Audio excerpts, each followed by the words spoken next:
তোর গায়ের উপরে থাকবো কি লিগা? একটা ভালো মানুষ আমার লগে কথাবার্তা কয়, আমিও কথাবার্তা কই। ও এখন ভালো মানুষ হয়ে গেছে না এমে? কয়দিন ধরে চিনস তুই ওরে? সারাক্ষণ দিকে ওর দিকে তাকায় থাকোস কেন? আমি তোর বউ, আমার দিকে তাকাইছস কখনো এইভাবে?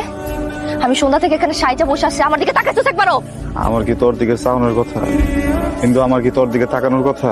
মানিক, এটা তোমার জন্য আমার পক্ষ থেকে ছোট্ট একটা গিফট, দেখবা না? যাও, এটা এখনই পরে আসো। ভাবি, তোমার ভাইটা এত সুইট কেন বলো তো? আমার ভাইটাকে তোমার অনেক সুইট লাগতেছে। কিভাবে? ও তো গ্রামের একটা ছেলে, খ্যাত। ওকে কেন তোমার এত ভালো লাগতেছে? তুমি তো আরো ভালো ডিজার্ভ করো, তাই না? ওর সাথে তো তোমার অনেক ডিফারেন্স। ডিফারেন্স আছে তো কি হয়েছে? খ্যাত হলেই বা কি? ভালোবাসার মানুষ না যেমনই হোক, তাকে খ্যাত লাগে না, তার সবকিছুই ভালো লাগে।